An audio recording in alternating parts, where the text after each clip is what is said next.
नमस्कार। आज बड़ा इंटरेस्टिंग विषय है। आज का विषय है ब्रह्म राक्षस। तो what is the concept of ब्रह्म राक्षस? ब्रह्म राक्षस उसे कहते हैं जब कोई ब्राह्मण, विद्वान ब्राह्मण कोई त्रुटि कर बैठता है, कोई गलती कर बैठता है, कोई अपराध कर बैठता है, तो उसके द्वारा अर्जित संपूर्ण पुण्य नलिफाई हो जाता है।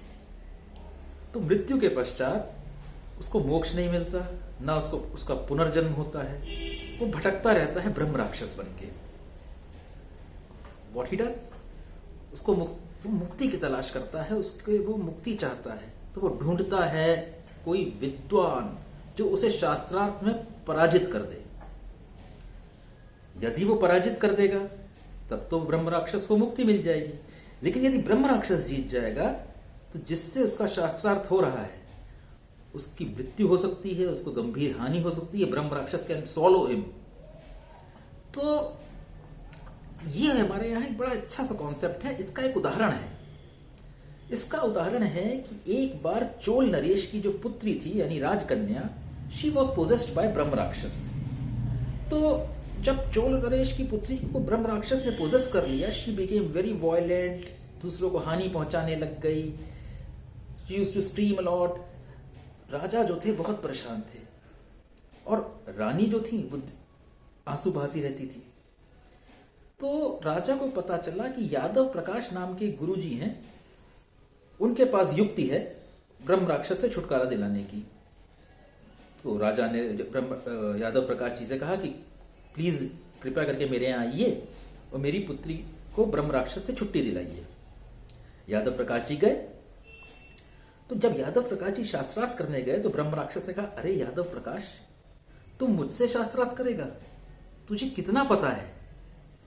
मुझे तो तेरे बारे में यह भी पता है कि तू प्रीवियस बर्थ में लिजर्ड था, तू छिपकली था पिछले जन्म में।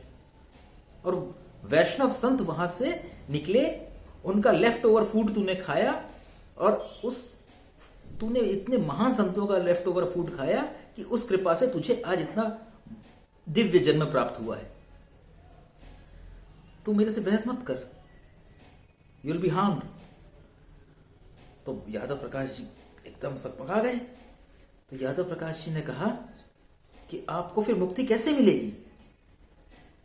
तो जो ब्रह्म राक्षस था कन्या के अंदर, उसने इशारा किया, संकेत दिया यादव प्रकाश जी के शिष्य रामानुज की तरफ। कहते वो दिव्य बालक, वो मुझे मुक्ति दिला सकता है।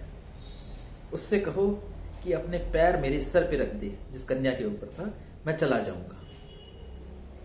यादव प्रकाश जी ने कहा, रामानुज जी की तरफ कहा। रामानुज जी ने वही किया। उस कन्या के ऊपर सर पे पैर रखा और ब्रह्म राक्षस को मुक्ति मिल गई। वो उस कन्या का शरीर छोड़ के चला गया। ये एक हमने उदाहरण दिया कि कैसे दिव्य पुरुष से ब्रह्म राक्षस का छुटकारा मिल गया। कभी सोचा है आपने, आज के परिप्रेक्ष्य में ब्रह्म राक्षस कौन है? आज हमें कौन ढूंढ रहा है? आज हमारा ही ज्ञान लेके, उसको ट्विस्ट करके, उसको फेक नैरेटिव ऑपरेशन थ्योरी बना के हमें ही सिखा रहा है। भरे पड़े हैं foreign universities, foreign publications, foreign media, foreign universities, Indian universities में जो विधर्मी भर गए हैं। अरे यूनिवर्सिटीज ही क्यों बात करें, हर संस्था देख लीजिए, चाहे वो जुडिशरी हो, चाहे मीडिया हो, चाहे हमारे राजनेता हो।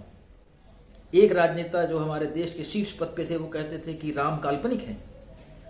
दूसरे कहते हैं कि हमारे पूर्वजों ने पाप किए हैं। दूसरे ये भी कहते हैं कि तुमको पानी नहीं पीने देते थे, तुमको मंदिर नहीं जाने देते थे, तुमको ये नहीं करने देते थे। ऐसे एट्रोसिटीज लिटरेचर जो उनको पढ़ाया गया है, जिनके जो हमारे लीडर हमें जो लीडर हैं, जो हमको छुटकारा दिलाना चाहिए, जिन्हें हमें, वो खुद ग्रस्त हैं। वो खुद आज के ये सब ब्रह्म राक्षस हैं। हमारे अंदर हमें इतना ज्ञान रखना है, इतनी दिव्यता रखनी है अपने शास्त्रों में, अपने देवताओं के प्रति भक्ति से दिव्यता लानी है, अपने शास्त्र पढ़ के ज्ञान इतना अर्जित करना है कि ये ब्रह्म राक्षस जब हमसे शास्त्रार्थ करें तो हम इनको मुक्ति दे दें। ये हमें ब्रेन वॉश ना कर पाए, ये हमारा सोल सोलो ना कर पाए, हम इनको मुक्ति दें। Get out. ये हमारा आज का ब्रह्म राक्षस है और हमें यही एक सोल्यूशन है कि हमें इनसे मुक्ति पानी है। धन्यवाद।